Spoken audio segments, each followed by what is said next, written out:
Imagine sharing a home with someone for 2 full years, eating at the same dinner table, breathing the same quiet air, and never once feeling truly seen or touched.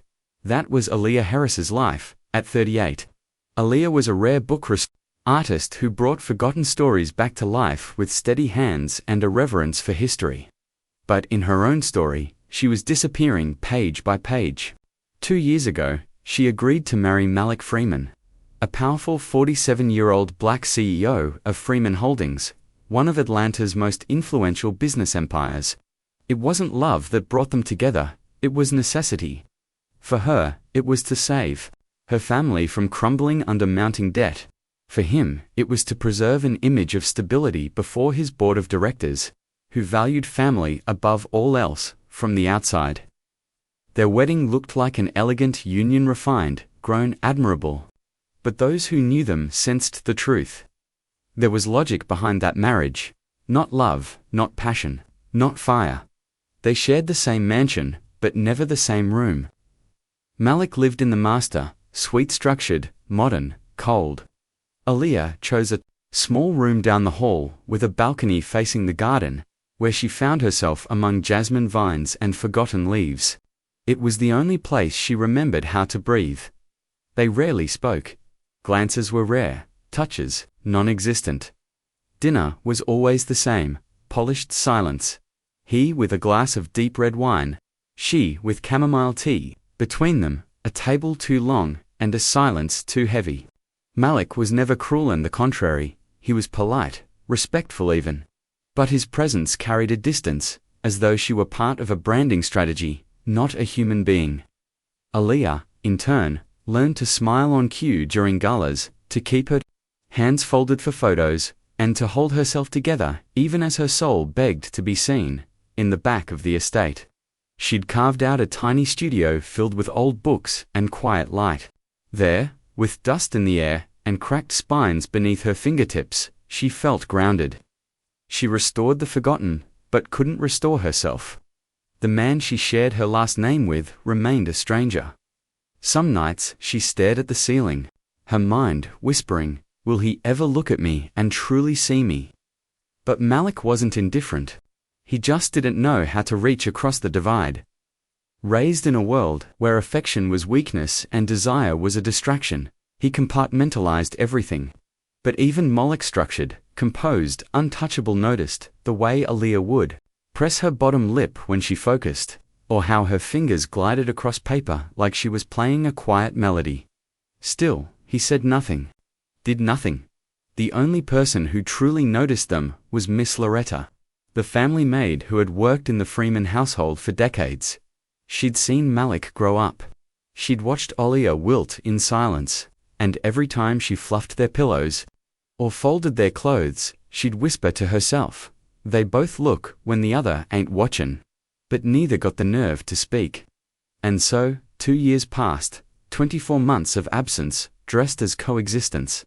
But even silence has a breaking point, and no matter how calculated, no matter how rehearsed, not even a Freeman could predict that all it would take was a single smile on a random night to undo the distance built brick by brick, because something was about to break. Or maybe, something was about to begin. It was the kind of night Atlanta knew how to: perfect cool air laced with jazz, city lights flickering against glass towers, and the faint scent of evening rain still lingering. Inside the Metropolitan Arts Center, elegance hummed like a well-rehearsed orchestra. Malik Freeman stood poised near a sculpture installation, his tailored charcoal suit flawless, his posture precise. He wasn't just a guest, he was a name, a brand, a presence. He knew every face in the room, every investor behind every handshake, every motive behind every fake smile. But nothing in that room prepared him for what he saw when he turned. Aaliyah, she stood just a few feet away, wrapped in a deep teal dress that complemented her rich brown skin and delicate collarbones. Her natural curls were pulled into a soft bun, with strands rebelliously falling around her cheekbones. But none of that hit him like her smile did. Because that smile wasn't for him, it was for Quincy Taylor, a cultural investor known for his magnetic presence and easy laugh, young, bold, charming, at that moment. He was saying something that made Olia laugh, not politely, but genuinely. With her eyes half closed and her hand lightly touching Quincy's arm, Malik froze. It wasn't rage. It wasn't jealousy. It was something more primal, a tightening in his chest, a shift in his lungs, like he was losing something he didn't know he ever wanted to claim. Without thinking, Malik crossed the room in deliberate, confident strides. Every sound in the gallery softened under the echo of his shoes. He stopped beside Aaliyah, placed a hand on her lower back, something he had never done before, and said, cool and composed, "Good evening, Quincy. I see you've met my wife." The silence that followed was razor-sharp. Aaliyah turned to him. Slowly, not sure whether to act surprised or just smile. Quincy, ever poised, replied with a sly tilt of his head, "Yes. We were just discussing manuscript restoration. Your wife is fascinating." Malik didn't reply. He didn't need to. The weight of his gaze, his hand, and his presence said everything. For the first time in 2 years, he wasn't standing next to Olia out of duty. He was standing there because he wanted to, because something inside him had shifted and she felt it. The limo ride back to the mansion was quiet, but not the old, empty kind of quiet. This one vibrated. It buzzed with questions neither dared ask. Olia looked out the window. Malik sat beside her, loosening his cuffs like he needed something to do with his hands. Then, out of nowhere, he said, "You seemed ...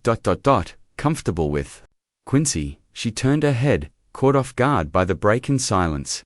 "He was kind, genuinely interested in my work. That's rare." Malik nodded slowly. "I should have done this sooner." "Done what?" He stared forward. "Shown people that you're my wife." The words didn't rush. They fell heavy between them like a quiet confession. Olia's heart skipped. She kept her voice steady. "Most people already know." Malik smiled faintly. "Knowing isn't the same as seeing." The limo pulled up to the mansion, but neither moved. The air inside had thickened, not with discomfort, but with something almost alive. When he finally stepped out, he turned and offered his hand. Another. First, Aaliyah hesitated, then placed her palm in his. The warmth of his skin through her steady, intentional wasn't a formality. It was a flicker, a promise, a warning that something dormant was beginning to wake that night. They returned to their separate rooms as always, but neither of them slept. They lay in their beds, wide awake, staring at the same ceiling, apart, hearts thundering with the same thought. What just happened? The morning light filtered through the high windows of the Freeman mansion, casting golden streaks across polished floors and cold walls. Aaliyah moved quietly through the kitchen, her silk robe fluttering just above her ankles. She didn't expect anyone to be awake, least of all Malik. But there he was, sitting at the dining table with a newspaper spread open and 2 mugs of coffee already poured. One of them sat beside an empty chair, the seat beside him. "Good morning," he said without looking up, his voice softer than usual. Aaliyah blinked, surprised. "Good morning, Malik." He folded the paper and gestured to the chair. "Sit with me. I thought we could have coffee together today." For a moment, she didn't move. 2 years, and not once had they shared a morning this way. She cautiously took the seat. Her eyes dropped to the mug in front of her. 1 spoon of sugar, just the way she liked it. He remembered. "It's nice," she murmured, holding the cup between her hands. He cleared his throat and said, "I saw photos from the National Library auction last month. You looked happy." She raised a brow, surprised again. "I barely managed to touch that volume, but yes, it's where I feel alive. Among stories, among things that matter." There was a pause before he replied, "I'd like to see your studio sometime if that's all right." Aaliyah stared at him. This man, who had barely acknowledged her existence outside of duty, was now asking to step into her private world. "I don't know what to say," she whispered. Say yes, she didn't. Not yet. But inside her, something small unfurled. A tight bud of hope. That night, the art event hosted by Freeman Holdings didn't feel like a business obligation. It felt like a turning point. Aaliyah wore a flowing sand-colored dress, her curls braided to the side.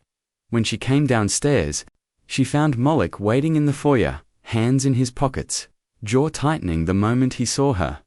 "You look," he paused. "Beautiful." She offered a soft, unsure smile. "Thank you, you do too." The ride to the venue was quiet, but a different kind of quiet. Comfortable, charged, full of unsaid things neither dared to name. Inside the gallery, beneath warm lights and bold brushstrokes, they walked together. For once, Malik didn't lead. While she followed, he stayed beside her. "What do you think of this piece?" he asked, stopping before a fragmented sculpture. Aaliyah tilted her head. "It looks like a collapse of identity," he chuckled. "I only saw twisted metal. But, now, I'll look again." He listened. Truly listened, not out of politeness, out of curiosity. Back at the mansion, she was in her room, removing her earrings when she heard the knock. It was Malik. He stood at her door, holding 2 glasses of wine. "I thought we could toast to a different kind of night." She hesitated, then opened the door. They sat together in the reading room attached to her bedroom. Books surrounded them, soft pillows cushioned the silence. He looked a little out of place there but not uncomfortable. "Do you have an original Spanish copy of Don Quixote?" he asked. She lit up. "Yes. 3rd shelf. A gift from a professor. It still has his handwritten notes." "You shine when you talk about it," he said, quietly. Olia's gaze dropped. "Because it's the only part of my life that's truly mine." Malik's voice dropped to a murmur. "I want to know those parts, if you'll let me." There was no pressure, just truth, gentle and tentative. She took a deep breath. "One step at a time, Malik." Their eyes met in that look. They both understood. Something old had cracked open. There was no kiss, no touch. But the way he stood and whispered, "Goodnight, Olia. And thank you for letting me in," that meant more than any embrace. Because when he left, something stayed, something irreversible. The sun had barely crossed the edge of the sky when Olia sat in her studio, her fingers brushing along the leather spine of a 17th-century Spanish volume. The room smelled of old paper and lavender, the scent she always used to keep herself grounded. She was so lost in her work that she didn't hear Malik approach. He appeared in the doorway like a quiet question, wearing a crisp white shirt with the sleeves rolled to his elbows and his navy blazer tossed casually over his shoulder. He held 2 mugs in his hands. "I figured, with this weather, coffee wouldn't be enough," he said, offering her a warm smile. "Hot chocolate." Aaliyah blinked. "You drink hot chocolate now?" she asked, skeptical. "Maybe I didn't before," he said, stepping inside the room. "But I think you're turning me into someone different." He wasn't just saying it, he meant it. He took a few steps deeper into the studio, and his eyes wandered curiously across the cluttered tables, the old maps, the fragile bindings, and brushes for restoration work. He seemed captivated, not just by the books, but by her. "This where the magic happens?" he asked. She laughed softly. "Magic? It's mostly a mess. No, it's alchemy. You take something time nearly erased and breathe life back into it." Her smile faded into something gentler, more vulnerable. She wasn't used to anyone understanding her work, not even her family. But Malik saw it differently. And somehow, that mattered more than she wanted to admit. He walked to a nearby table covered in tools and parchment. They both reached for the same book at the same moment, an old Italian volume with frayed edges. Their fingers touched just barely, but the charge was undeniable. Olia instinctively pulled her hand back, her heart thudding in her chest. Malik didn't say a word, but he held her gaze for 1 second longer than necessary. There was no flirtation, no bravado, just something real, something aching to speak. That night, Olia sat in bed with a book in her hands, but she couldn't read a single line. Her mind was consumed with that single moment. That accidental touch. That look he gave her, and what she didn't know was that in his office, under the quiet light of his desk lamp, Malik sat with a sketchbook open on his lap. In it, he drew a portrait, not perfect, but raw. It was her face, her curls, her eyes that had watched the world with quiet strength and longing. It wasn't just a sketch, It was the first honest thing he had made in years. The next morning arrived slowly, sunlight trailing across the long windows of the Freeman mansion like an invitation to begin again. But it wasn't just the morning that felt new. Something between them had shifted. Something no one could unfeel. Aaliyah came down to the kitchen, expecting her usual solitary breakfast. But when she turned the corner into the dining room, she paused. Malik was already there, not standing, not leaving. Sitting. Reading a newspaper. Like this was a routine they shared. She stood frozen for a second. He looked up, calm, composed. Good morning, he said gently. Good morning, she replied. Unsure what world she had walked into, he gestured to the chair beside him. Sit, I thought we could share breakfast today. A plate was already set for her toast jam and her coffee, with exactly 1 spoon of sugar. Just how she liked it. It was a small detail, but it stopped her breath. She sat. Their movements were careful, no rush, no pretending. Malik took a sip of his coffee, then spoke. Did you finish restoring that Cervantes volume from the auction? Aaliyah's eyes widened. Barely managed to touch it. But yes, I was one of the guests. How did you know? I saw photos, he replied. You looked happy there. She bit the corner of her lip, an unconscious habit when something moved her. It's a world where I feel alive. Books. They have stories behind their stories. Every stain, every crease, a whisper from time. He smiled, an honest, quiet smile that softened his entire face. I'd like to see your studio, he said. If you'll allow me. Aaliyah didn't respond right away.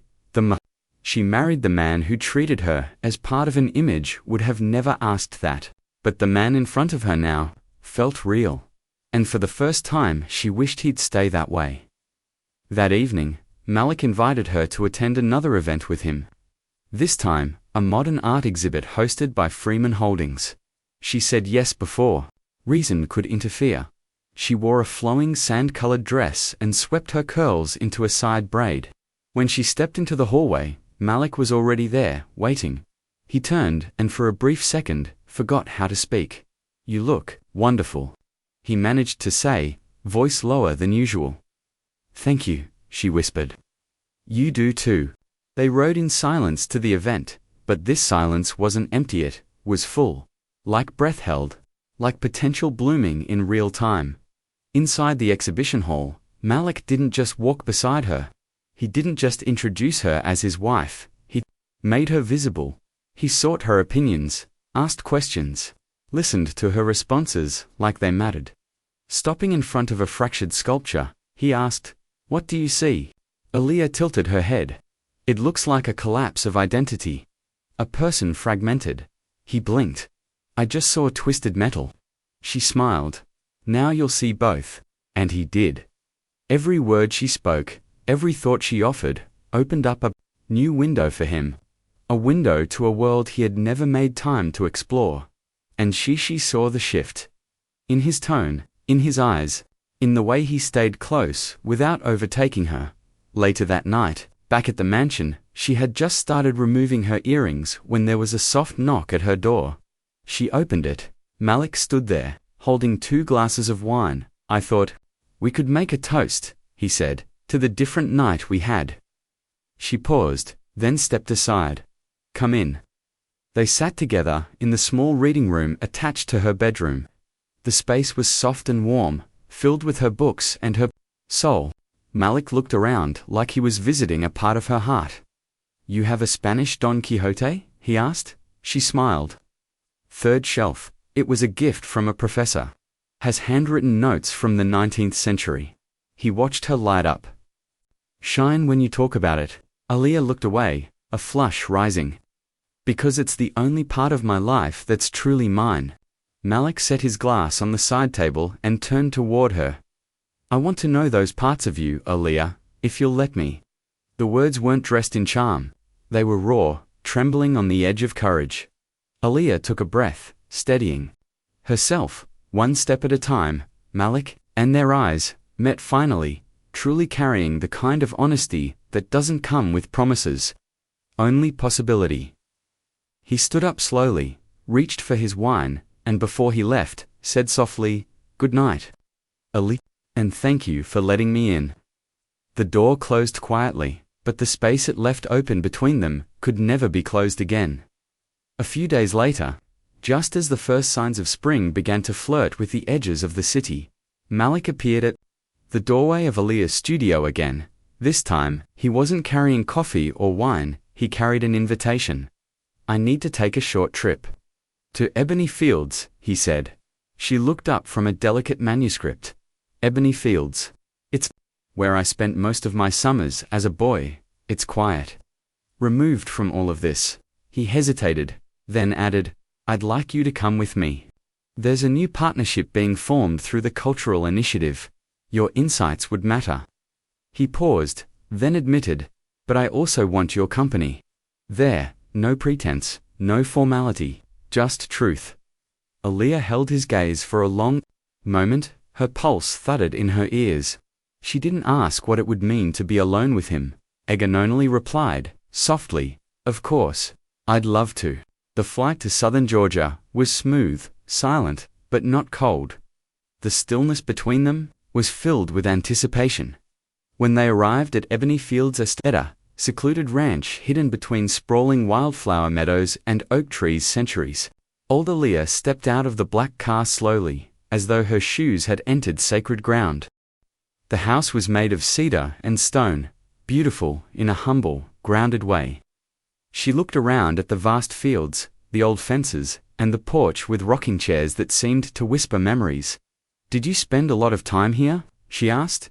When I still knew how to run for no reason, Malik answered with a wistful smile. He showed her inside. 2 rooms upstairs, he offered her the one with a wide view of the western field. The sunset through that window, he said, it's hard to forget. Later, as the golden afternoon stretched across the fields, they walked the land together, passing the quiet stream, the fence line, the horses grazing beneath the sky.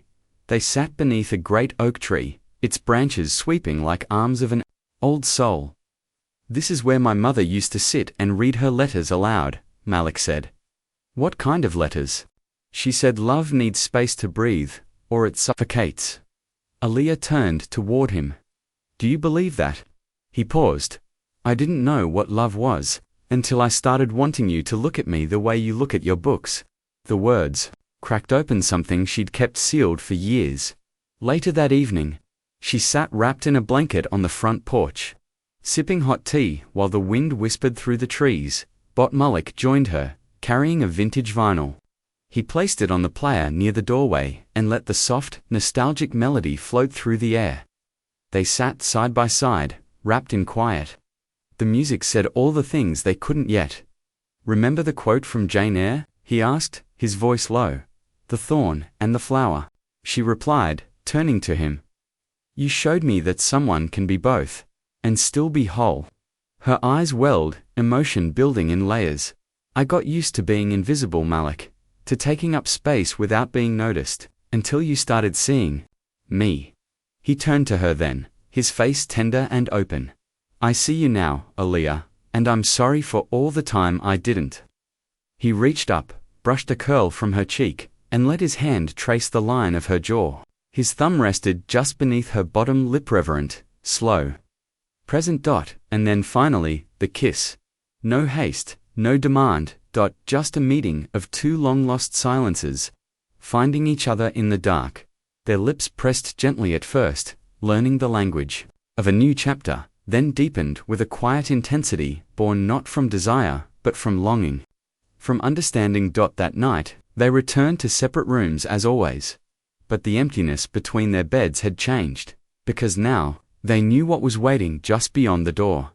The next morning, the ranch breathed with them. They had breakfast on the porch beneath a sky painted in lavender and gold. They walked through flower-lined trails, laughed while preparing dinner in the rustic kitchen. And then while she was slicing peppers, she placed her hand over his, stopping him mid-motion. Her voice was soft. Tonight, I want to be with you, not as your contract wife, but as me. He froze, then looked into her eyes for a long, quiet moment. I've waited so long to hear that, he said, emotion roughening his voice. But I never would have asked that night. In Aaliyah's room, They crossed a threshold that had haunted them for 2 years. Their touch was not rushed, not ravenous. It was tender. It was home.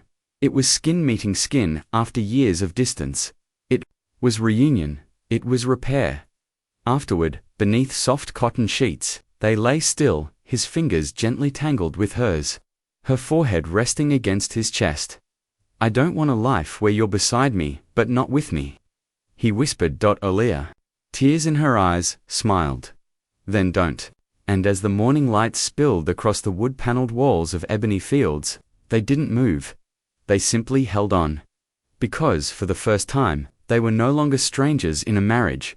They were lovers in the making. They returned to Atlanta with a quiet kind of warmth between them, as though the open skies and whispering trees of Ebony Fields had stitched something new into the fabric of their lives. The silence in the car wasn't emptiness anymore, it was reflection. Aaliyah leaned her head against the window, reliving every brush of his hand, every word spoken under the oak tree, every kiss under fading stars. Malik sat beside her, his fingers laced gently with hers, calm, present, unshaken. But as Malik had once warned, the real world always demands its price. And it came. The very next morning, Aaliyah walked into her studio to find a thick white envelope on her desk. No return address, no name, just wait. Wait that seemed to hum with warning. She opened it. Inside were pages, dozens of them. Bank records, transfers, debt statements, and at the very top a printed line, in bold, "Every contract has a price." "Do you know what yours was?" At first, she didn't understand, but as she flipped through the documents, a chill crept through her chest. It was all there: the mortgage on her parents' house, the defaulted loans from her brother's failed print shop, the final notices from collectors, she thought, had disappeared on their own. Every debt her family owed, wiped out. But not by coincidence. All payments had been made just weeks before her wedding. The name on the payer line, Freeman Holdings, signed by none other than Calvin Freeman Sr., Malik's father. The papers trembled in her hands. She sat, frozen, staring into nothing, unable to breathe. Her entire body had gone cold. What she once believed was sacrifice was transaction. What she thought she'd chosen had been bought. When Malik entered the studio that afternoon, holding 2 steaming mugs and a relaxed smile, he stopped cold when he saw her face. Aaliyah stood up without a word and handed him the envelope. "I got this today." His smile fell. Instantly, he took the envelope and flipped through the pages. With every line he read, the color drained from his face. Silence. Then finally, she asked, low, direct, deadly, calm, "Did you know?" Malik looked up, stunned. "No, Aaliyah, I swear to you I've never seen these, but it was your company," she said. "Before our wedding, if this happened, it was my father. I swear to you I didn't know. If I had, I would have told you. I would never have let you think you made this choice freely." Her arms crossed, her throat tight. With rising emotion, "So you're saying I was bought? That our marriage was a clean business deal, and I was the hidden clause?" He stepped toward her. She stepped back. "Aaliyah, please," he said. "None of this was supposed to happen, not like this. I didn't know. I didn't agree to this." Her eyes, once filled with warmth, now burned with betrayal. "But that's what hurts, Malik. I didn't choose. And now, everything we've built, every moment we shared is stained." His face collapsed inward. "I'll fix this," he said. "I don't want damage control," she snapped. "I want the truth. Because I fell for a man who made me feel seen, and now I don't know who you are." And with that, she turned and walked out, leaving him standing there, still holding the envelope. And his heart, now ripped open. That night, she slept alone. Not because he wasn't home, but because they both knew. What stood between them now couldn't be undone with a kiss. Not even love could warm a bed lined with secrets. And while the city outside slept, Aaliyah lay wide awake, asking one question again and again: can love grow over buried lies? Meanwhile, Malik sat in his dark office, the city skyline reflecting in the window behind him. He didn't move, didn't blink. He stared at the documents again, at the dates, the amounts, the signature, but all he could see was her face when she handed it to him. Not angry, not even shocked, just broken, because the only thing more painful than betrayal was finding out your freedom had a price tag. The next morning, Malik did something he usually avoided at all costs. He returned to the place he had emotionally left long ago, the grand ancestral mansion of the Freeman family, where his father still ruled like a ghost in an old kingdom. The estate looked exactly the same. Expensive leather furniture, heavy oak walls, curtains that never moved. Everything smelled of dust, reputation, and control. Calvin Freeman Sr. sat in his usual throne-like armchair in the library, reading the paper, as if time never touched him. When Malik entered, he didn't look up. "You're early," he said. Coolly. "Something wrong with the company?" Malik didn't answer. He walked to the desk and slammed the envelope down in front of his father. "Did you do this?" he asked. Calvin didn't flinch. He glanced at the top page, his eyes scanning the familiar documents, then slowly set down his paper. "I did what needed to be done," he said. "Her family was in ruins. You needed a wife who wouldn't embarrass the brand. It was a fair trade." Malik stared at him, a storm rising behind his eyes. "Fair?" he said, his voice trembling. "You paid off their debts to secure a marriage. And didn't even tell me? You turned the only real thing I've ever built into a transaction." Calvin leaned back in his chair, unimpressed. "Family arrangements like this have existed forever. You think your great-grandfather married for romance? Come on. And let's be honest, she's living better than she ever would have without us." Malik's voice cracked. "You destroyed the one thing that was becoming real." Calvin sipped his tea, then rebuilt it. Malik laughed bitterly. "You don't get it, do you? She thinks I was in on it, that I lied, that her love was a line item on a spreadsheet." His father stood slowly, buttoning his blazer. "Don't blame me for doing what you didn't have the courage to admit. You needed her, Malik. I just guaranteed the outcome." Malik clenched his jaw. His fists were tight. "You will never speak for me again. Not about my life, not about this company." Calvin paused, and for the first time, his eyes studied his son, not like an investment, but like a man he no longer controlled. "Be careful," he said coldly. "Emotion comes at a high cost. And coldness costs everything." Malik walked out without another word. That night, back at the mansion, Malik didn't go to his bedroom. He stood outside Olia's studio, hesitating for a moment, then knocked. She opened the door, her eyes tired, her posture guarded. He didn't step in. "I found out," he said softly. "It was him. My father. He arranged everything. Signed off on the debt relief. Set the timeline. I didn't know. But I know that doesn't erase what you're feeling now." Olia looked at him. For a long time, her face unreadable. "He didn't ask me," she said. "No one did. I was offered a solution, not a choice." Malik's voice cracked again. "I can't erase the past, Olia, but I can choose what I do now. I'm choosing to stand right here, even if you need time, even if it hurts me." She swallowed, her eyes glistening. "I need to know if what we had was real, or just a well-written consequence of someone else's deal." Malik nodded.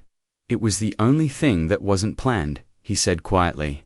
"The only thing I never strategized, and it's the only thing I don't want to lose." He stepped back down the hallway, and she stood in the doorway, gripping the edge of the frame, torn between everything they had been, and everything they could still become. In that moment, they both knew, sometimes love has to be left to breathe, because too much pressure, even from the right person, can crush what could have bloomed. And as Malik turned the corner of the hallway, his eyes landed on the grand staircase where, months ago, he had first seen her descending in that sand-colored dress that night. That beginning, that chance. And he made himself a promise. He could lose the company. He could lose his father. He could even lose his name. But he would not lose Aaliyah, not without fighting for her. The days after Malik's confrontation with his father were quiet, But the silence between him and Aaliyah had changed again. It wasn't bitter. It wasn't angry. It was cautious, like to people walking barefoot across broken glass, careful not to reopen wounds that hadn't fully closed. Leah didn't avoid him, but she didn't seek him out either. She poured herself into restoration projects, working late into the night, her hands covered in dust and glue, her eyes heavy with questions. She knew the nights at Ebony Fields were real. The kiss beneath the oak tree, the way his voice trembled when he said, "I see you." That couldn't have been a lie. But still, something in her needed more. Needed proof that what they had wasn't built on a foundation of secrets and shadows. Then one day, Richard Quincy Taylor reappeared. Aaliyah had been invited to give a guest lecture on rare book preservation at the University of Atlanta. She didn't expect to see him in the crowd. He approached afterward, dressed sharp as ever, with a carefully curated smile and a small bouquet of wildflowers in his hand. "Aaliyah Harris," he said, "or should I say, Mrs. Freeman." She raised an eyebrow. "Quincy, didn't think I'd see you here." "Not a coincidence," he replied smoothly. "I heard about the lecture and made sure I came. I've always admired your work." He handed her the flowers, simple, unassuming, local. "Organic, not store-bought," he added, with a smirk. "I figured that's more your style." She accepted them with a tight smile, already sensing something behind the kindness. "You seem serious today," he said. She shrugged. "Let's just say, I'm reorganizing." "Reorganizing's a good start," Quincy said, his tone shifting slightly. "Especially when you realize the ground you were standing on wasn't yours, it was built on someone else's decisions." Aaliyah frowned. "What are you getting at?" He reached into his coat and pulled out a small envelope, sealed with dark wax. "I didn't come to start trouble. Just read this alone. Then decide what kind of story you want to be part of." And, in a lower voice, almost gentle, "Sometimes freedom looks like a hard decision." Then he walked away. Aaliyah sat on a stone bench under a sycamore tree and opened the envelope. Inside was a single page, a letter, cold, precise, cruel. "If you want to keep living inside a narrative that was never yours, fine, but if you want to start writing your own, know there's space for you. But not near the shadows of a man who sees you only when it's convenient." Her hands trembled. She stared at the words, her vision blurring. And then, without hesitation, she tore it into 4 jagged pieces. This wasn't support, it was manipulation. This wasn't truth, it was someone trying to profit from her pain. That night, she came home earlier than usual. Malik was sitting on the porch, alone, a closed book in his lap. He looked up the moment she stepped into the light. She didn't say hello. She walked straight to him, and stopped just a few feet away. "Ran into Quincy today," she said evenly. "I know," Malik replied. "He came by the company earlier this week. Pretended he wanted to understand the cultural direction. Really, he just wanted to gauge how much damage had been done. He gave me a letter," she said, "implying I could run, that I should." Malik stood slowly. "And, do you want to?" Aaliyah held his gaze. "If I wanted to run, Malik, I would have already." His breath caught, but she wasn't finished. "I'm not someone who runs when I love, but I still need time. I need space to forgive, to understand what the next step looks like, how we move forward." His voice cracked. "I'd wait 1,000 years if I had to." She didn't respond with words. She just reached out and offered him her hand. He took it like a man grabbing onto a lifeline, a promise, a risk, a second chance. But they both knew the wounds were still there. The hurt was still real, and rebuilding wouldn't happen in a night. The days that followed were soft, deliberate. Malik didn't crowd her. He didn't try to fix everything with grand gestures. He just stayed present. He left her notes around the house. "Jasmine. Tea's on the porch. Your book arrived, left it by your studio door. I'm here, if or when you want." Aaliyah watched him. Watched how he moved slower. How he looked at her without expecting anything in return. How he sat on the porch some nights, sketching silently. Just so she wouldn't feel alone. The pain hadn't vanished. but it was no longer louder than the possibility of healing. One evening, under the velvet sky of Atlanta, they sat on the back porch. Aaliyah wore a soft gray sweater. Malik had brought her a warm mug. They said nothing for a while. Then she broke the silence. "I spoke to my family." He turned toward her gently. "And the debt was real," she said. "The threats, the collectors, the stress, it all happened. Someone from Freeman Holdings did approach them. Cleared everything on one condition." He didn't interrupt. "They said, she needs to accept the marriage, but they thought it was mutual. That I knew that it was fair." Malik swallowed hard, and now, she met his eyes, her own filled with something deep and clear. "I can't erase how it felt to realize my freedom had a price. But I also can't pretend that what we've built since then wasn't real." He leaned forward. "It wasn't. None of it was performance. What I feel for you, Aaliyah, is the only thing I've never tried to control. It broke every rule I made for myself." She looked down at her hands, then back up. "Then promise me something. Anything. No more secrets. No more protection disguised as silence. No more half-truths." He stood slowly and came closer, holding her face with both hands. His voice shook, but it was firm. "I promise. I give you my truth, Aaliyah, even when it's messy, even when it hurts. And I ask for yours in return." She nodded, her smile small but real. "I'm willing to try. I want to trust again. I just need time." He rested his forehead against hers, breathing in the closeness. "That's more than enough." They sat like that in silence, their hands clasped between them. Not perfect, not whole, but finally choosing to move forward, not as strangers in recovery, but as partners in rebuilding. Days after that promise, beneath the stars, Malik entered the dining room one morning carrying a leather folder. His steps were steady, his face focused, but softer now, like a man who'd decided who he wanted to be. Aaliyah stood by the counter, pouring coffee. Malik sat across from her and opened the folder. "This is for you," he said. She turned, curious, wiping her hands on a napkin before walking over. Inside the folder was a new initiative, an independent fund under Freeman Holdings, a program designed to support families in financial crisis. No contracts, no conditions, no strings. At the top of the proposal, in bold letters, it read, "Help should never cost freedom." Aaliyah read in silence, her eyes scanning the carefully worded clauses. The line-by-line clarity. It wasn't flashy, it wasn't performative, it was real. "You did this," she said, voice trailing, "for families like yours once were." Malik replied, "But mostly for people who deserve better than we gave them." She looked up at him, something tender unfolding in her chest. That week, she visited her parents again. She needed to see her roots clearly to understand what had really happened at the beginning.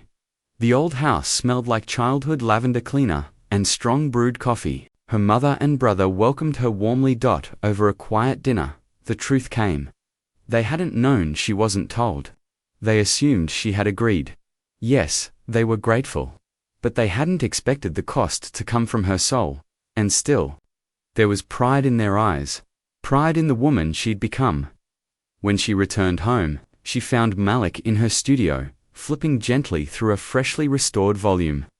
He looked up when she entered, his expression unreadable.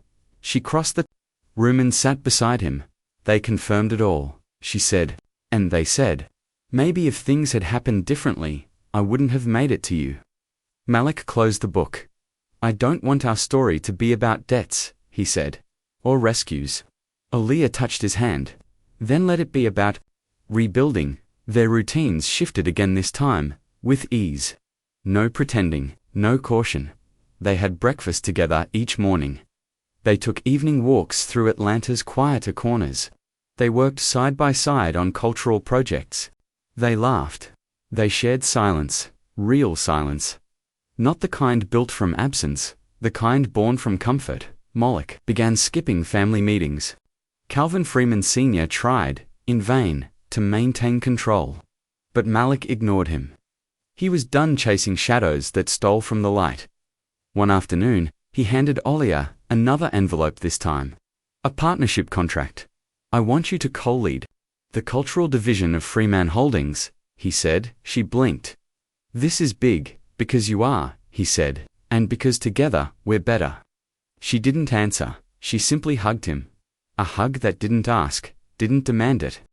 Just held. That night, they sat in the garden, as the first spring blossoms emerged. Petals falling softly like the final notes of a long-forgotten song. Malik pulled a small box from his pocket. But it wasn't a ring. Inside was a thin leather and gold bracelet. Their initials engraved delicately along its edge. This isn't a symbol of possession, he said. It's a reminder of where we've been. Of where I want to go with you. Olia's eyes welled. I'm still not sure I'm ready for everything. He leaned closer. But you're ready to keep trying. She nodded, and that was more than enough. But before they could write this new chapter fully, there was still one place left to return. Ebony Fields, the ranch, had been the place where they first truly saw each other, and it would now become the place where they truly chose one another. They didn't want a grand wedding. Just truth. The ceremony was small. Her mother, her brother, and his wife, and Malik's oldest friend, one of the few who had distanced himself from the coldness of the Freeman legacy. The field behind the house was simple. Wooden benches, garden flowers, a tea table with fresh cake and laughter. Alia wore a white dress with lace sleeves and her curls loose beneath a short veil. Malik wore a grey suit with clean sneakers and eyes that didn't look away. And when they stood before one another, fingers intertwined, it was Malik who spoke first. For 2 years, I was married to you, on paper, but now I understand what it means to be your husband. It means choosing you, even when I'm scared. It means taking off the armor, the performance, the silence. Today, I don't promise perfection, I promise presence, truth, growth, with you. Every day, Olia closed her eyes for a moment. Then, when I said yes before, it was to save my family, but today, I'm saying yes. To save myself. You've shown me that being seen can hurt, but it can also heal, so I choose you. Not because I have to, but because I want to. Again, and again, as many times as it takes. The officiant wiped a tear from his cheek. You're not starting something new, he said. You're choosing to renew what already exists. And that is the truest kind of love.